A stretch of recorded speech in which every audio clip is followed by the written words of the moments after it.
Hi everyone, my name is Heather and I am the owner of Berner Babies. So today's video really is about testing and more specifically our health guarantee. So let's go ahead and get started. So here at Berner Babies, we do several genetic tests, and then we obviously do hips and elbows. We test through OFA. So I'm just going to kind of give you a quick overview of what those testings are, what our health guarantee covers, and what our health guarantee does not cover. So the very first thing that we do is our DNA testing, which is basically genetic testing for everything that can be tested for, basically. So we go through optimal selection, and it's because I feel like they're the most accurate. Paw prints is another one. I've never used them. I feel like they're a little bit more expensive, and I've heard maybe not as accurate as optimal selection. So anyhow, we use optimal selection. I get a report that looks like this. This is Baylor's. So Baylor is one of our older Bernese Mountain Dog males. He's 6 years old now. And so this was done several years ago. And so so this is just his DNA report. Let me see. Sorry, it's 16 pages long. And basically, this just says, well, Baylor's clear of everything. So on this page, you'll see here, it just says clear, clear, clear, clear, clear for basically everything. So the main things that we're looking for in the Bernese Mountain Dogs are DM, PRA, von Wildebrands. Those are the main things that this test is going to cover. It actually tests for 214 different diseases, but in the Bernese Mountain Dog world, those are going to be your top three quote unquote heavy hitters. Those are the most common genetic disorders in Bernese Mountain Dogs. There are some other things in here. Nothing that I've ever seen pop up in a Bernese Mountain Dog test, but there are some things. I'll just kind of name off some things here. Things that kind of, well, here's your PRA. Let's see, something about neuropathy. Not sure what that is. Let's see, what else? Sorry, just kind of naming some things here. Some of these things I can't even say. Hereditary foot pad keratosis. Okay, Baylor's also clear for that. But this also gives some actually really good information as well outside of genetic diseases. So this is going to tell me, let me see if I can find the page. As a breeder, this is going to tell me good things as well about what Baylor could pass on to his puppies. So there's a spot in here for blue eyes. Okay, so obviously as a Bernese Mountain Dog breeder, I do not want puppies with blue eyes. So Baylor does not have that effect. It actually says no effect right here. There's also a spot here for albino. So I don't know if you guys have ever seen those albino Bernese Mountain Dogs on like Facebook or on the internet somewhere. But as a Bernese Mountain Dog breeder, I do not want those albino lines. And so this test would also give me that information. Also, again, Baylor has no effect. Excuse me. So those are things that this test will also give me outside of the genetic diseases. It'll also give me that type of information. So it also tells me information about the dew claws. It says dew claws are likely on Baylor, and yes, he has dew claws, and then all of his puppies also have dew claws. So that's kind of some interesting information that this DNA testing gives me, but most of this information is for the genetic diseases that he would have or carry. Okay, so that's this test. Here we also test for DMB, and what DMB is, is the DM strand that has mutated, but only in the Bernese Mountain Dogs. So that is outside of the standard genetic testing report that I just showed you. Optimal Selection does not currently test for that, so I have to go to a different company and test for that, and that report looks like this. So Baylor is also clear of this disease. So I want to talk about what we're looking for on those reports. Now, obviously, it would be great if all of our dogs were clear, but that's not always the case. So there are 3 different things that could come back. Now, you never ever want them to be, let me just show you, I'm going to bend this so that this is easier to read. Okay, so on here it says, if I could read it, clear or normal, okay? And then it says carrier not affected. And then it says at risk affected. So I'm going to actually draw on this little piece of paper here and kind of show you what that would look like in the DM world. So NN would be not affected. Your dog does not have DM and is not a carrier. And then DM/N would mean that your dog is a carrier of DM. Now, what does that mean? So that means that your dog carries one affected gene of DM.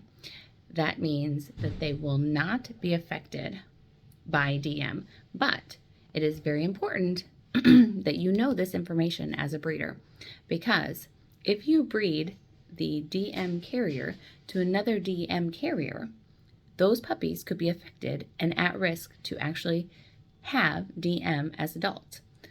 So that's a big deal in the breeding world, that you know this information and why the genetic testing is so important. And then last and most importantly is DM. So that looks like this in the genetic world. And that means your dog is at risk for developing DM. These are dogs you do not want to breed because, well, okay, we're just going to say you don't want to breed them. Some breeders would maybe breed them to a non-affected dog, but most likely if you have a DM carrier, they're at risk for developing DM and you would not breed those dogs. There's some mixed reviews on this. We're not going to breed them here. So as a carrier, your dog will never be affected by whatever disease that we're talking about in this realm. As a dual carrier, DM, your dog is most likely going to be at least at risk. It doesn't necessarily always mean that they will get it, but the likelihood becomes insurmountable that they're going to develop the disease itself. So that's in anything, not just in DM, but that's what the genetics look like. Okay, so here at Berner Babies, we have a lifetime genetic guarantee. That means you get all your money back if your dog ever develops like DM, for example. And that's because I'm saying that we run these tests and that we're breeding appropriately to make sure that your dog never develops those diseases. I feel like it's a big deal. It means I'm doing my job. I'm breeding genetically qualified dogs. And so I feel like that's a big deal. And so it does not mean that anything outside of these tests is covered. It means everything within this test is covered. So I wanted to just kind of touch base on that. So then, of course, the next thing that we test on, there are some other outliers, but I wanted to talk about the most common diseases within the Bernese Mountain Dog realm. The next common thing that we're going to talk about are hips and elbows. So let me just make sure I have the right side here. What am I looking for? Oh, right here. Okay, so this is, again, Baylor's. I just grabbed Baylor's stuff. His OFA certification when he was 2. So this is his actual certification. And if you can see right, let me find it. So if you can see right here, it says his hips are excellent. So There are a few different standings in the OFA world: excellent, good, fair, poor, I think. I'll have to look at that. And then you enter into the borderline and dysplasias. So, um, right now, Baylor is excellent. He has his excellent certification. And then on the back is his elbows, and his elbow screening is right here. And it says that he has normal elbows, no signs of dysplasia. So, with hips especially, there are so many things that can be discussed in the hip dysplasia realm, especially I feel like with the Bernese Mountain Dogs. Obviously, I'm not an expert in other breeds, but in the Bernese Mountain Dogs, and this comes from my own experience as well. There are certain times within a Berner's life that you should never test their hips. And like I said, this comes from my own experience. So between like 6 and I'm going to say 10, 11 months, you should probably not test their hips. They are growing so awkwardly that you're almost always going to get worse results. Like in Baylor's case, since he has excellent hips, his hips might have been good or maybe even fair during his like growth period. And so if you test during that time, your hips, those hips will always almost seem worse than they will once they're fully mature at 18 or 24 or even 36 months old. So I try really hard not to waste my time or money testing during that like awkward growth phase of my dogs. I am always like super anxious to kind of get a picture of their hips, especially in my dogs, because I know I'm going to breed them. And so I like to get that picture. I want to know what they look like, but I almost always regret it if I test during that growth period. And so, because then once I retest, they're almost always better. And so I really try to wait as long as I can, even though I'm a super anxious person. I want to get in there and see what they look like, especially on my overseas boys. I spend a lot of money on them, and I want to know what they look like. And then with my own females, I'm anxious because those are my lines. I want to know, I want to make sure I'm still raising good quality dogs and good quality hips there. So I tend to sometimes get ahead of myself and have to remind myself, you're gonna be sorry. And if you just wait a little bit longer, it'll be a true reading, and then the preliminaries will come back a little bit more accurate. So I really discourage you from doing any OFAs, preliminaries, or any type of x-rays during those kind of crazy growth periods. If you can wait until a year old, then that's what I recommend that you do. At least a year old. And the OFA consider those preliminaries, and they don't consider them actually certified until at least 18 months of age. So that is kind of my recommendation. So here's a little bit of statistical facts, I guess. So they say that breeders and how we breed our genetics only actually contribute to health of the hips 25%, and then 75% of overall hip health in the Bernese Mountain Dogs anyways, because that's the only breed that I've researched, environmentally is 75%. So if I am breeding good hips, they say that 25% of my puppies are still going to have bad hips. And that is because environmental factors play so much into the health of the overall hip and the hip joints. So we do have kind of a strict health guarantee, and we want you to feed good quality food. We want you to limit the exercise, and it's because we guarantee your dog's hips through the age of 3 years old. That's all the way to maturity.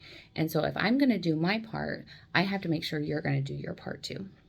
And so we don't want you out there feeding, old Roy, and I'm not trying to diss old Roy, but we don't want you feeding junk quality food when we know that there are good quality brands out there that are going to help the overall quality of joints and just overall body condition versus food that is mostly fillers and full of junk, that may contribute to maybe less quality of joints and body condition.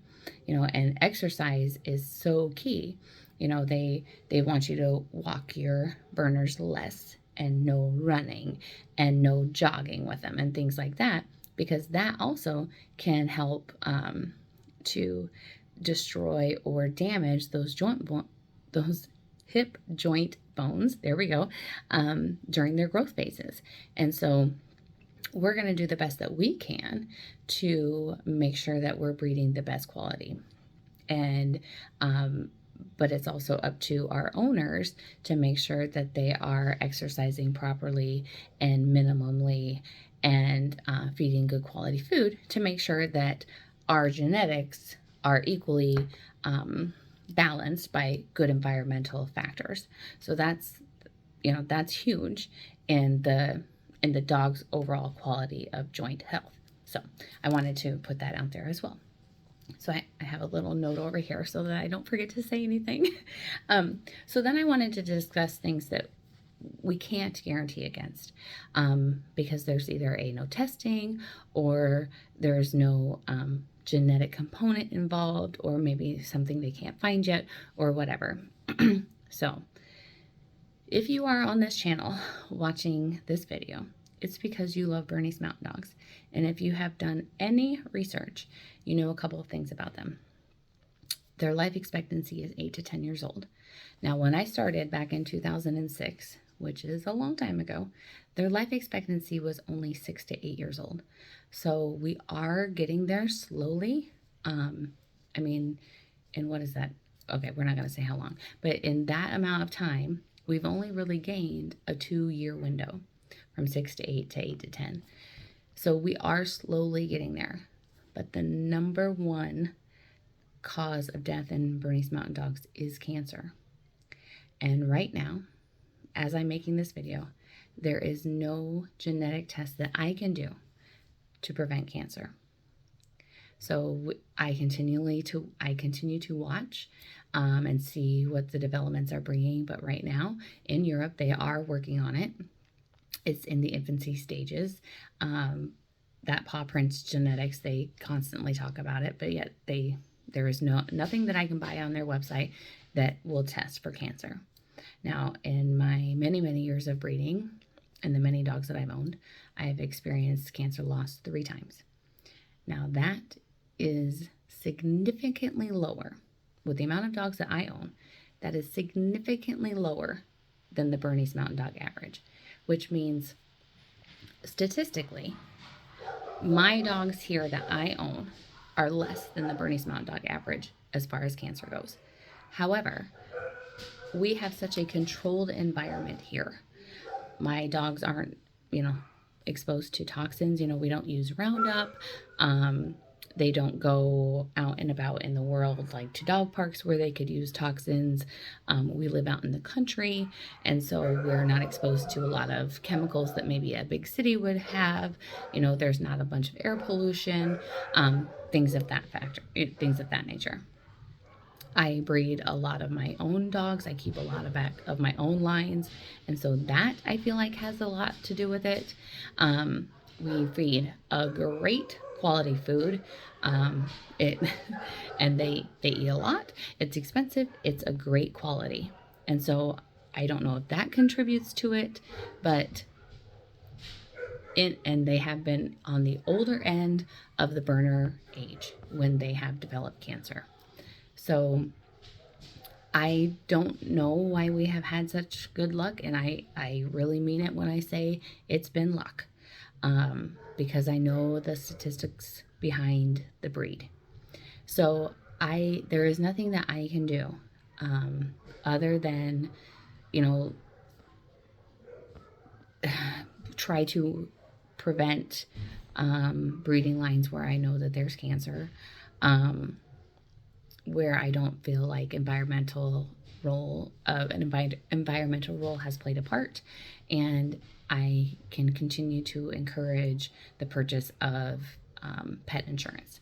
So other than those things, in the world of cancer, as of today, right now, there is nothing that I can do as far as testing to try to prevent that. I do think that they will eventually develop testing where I can try to prevent something, but as of right now, there is not anything. So that's kind of a bummer, and I think that eventually one day they'll figure it out. But it's just like people, right? We can do some things, but we can't prevent all things yet. But it seems like every day they're coming up with more and more things. So eventually, I think they'll move to the dog world and develop more and more. So, continuing to talk about things that I cannot prevent, either due to lack of testing or lack of a genetic link, are autoimmune disorders. So obviously, if we were to develop an autoimmune disorder here at Berner Babies, we would immediately stop breeding that dog. That has not happened here yet, but as of now, they're not sure if there's a genetic link. We have not really had a lot of autoimmune disorders that I'm aware of. I can think of one offhand, and I don't remember if that ended up being an autoimmune disorder, if it was just suspected. So, I can think of one dog offhand since 2006 that might have been, because I can't remember for sure. So I'm just going to look at my notes right now. Oh, yeah.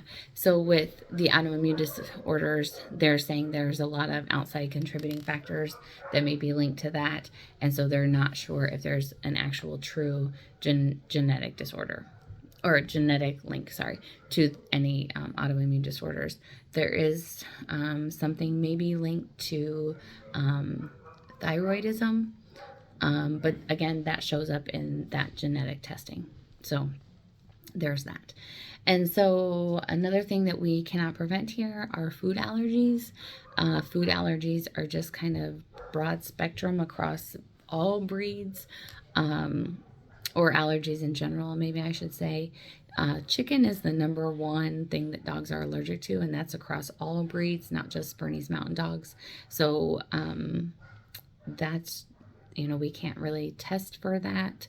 And so as much as we try, I think it might have to do with, me personally, I think it has to do with medication prescribed by vets. And so, I have a video about that too. But as of right now, there's no link or no testing that I can do to try to prevent allergies or food allergies in our puppies or in our puppies that grow into adults. So it's kind of like our kids, we might not have any allergies, but then our kids do, or vice versa. We might have a ton of allergies, but our kids don't have any. And so as of right now, they don't think that there's a genetic link, but they're not sure. I feel like with science and technology, we learn things every day. I could post this video in 15 minutes from now. There could be some kind of scientific breakthrough, and then everything I said becomes obsolete. So I think that we'll get there. I feel like we are learning something every day, and technology is getting better every day, and we are breaking through barriers that 15 years ago were almost impossible. So I think that we'll eventually be able to offer this kind of more ironclad health guarantee. But as of today, I feel like Berner Babies has one of the best health guarantees that I've ever seen a breeder come across. And I am very confident in the dogs that we breed. I personally feel like they are the best of the best. Am I biased? Of course. You wouldn't want a breeder that wasn't biased towards their dogs. But I am confident in the testing that we do, and therefore that confidence is transferred to you in the form of money back guarantees. For example, if your dog has to have hip surgery, we have that money back guarantee. That way, hopefully you have insurance for that. But if you don't, that money back guarantee just helps you pay for that, because we are confident in our testing. We know that we're breeding the best of the best. And so when we hand you your puppy, we're saying genetically they are sound. They are a good, genetically sound puppy. And so we hand them to you with the utmost confidence in that. And so that's why we're able to offer those money back guarantees.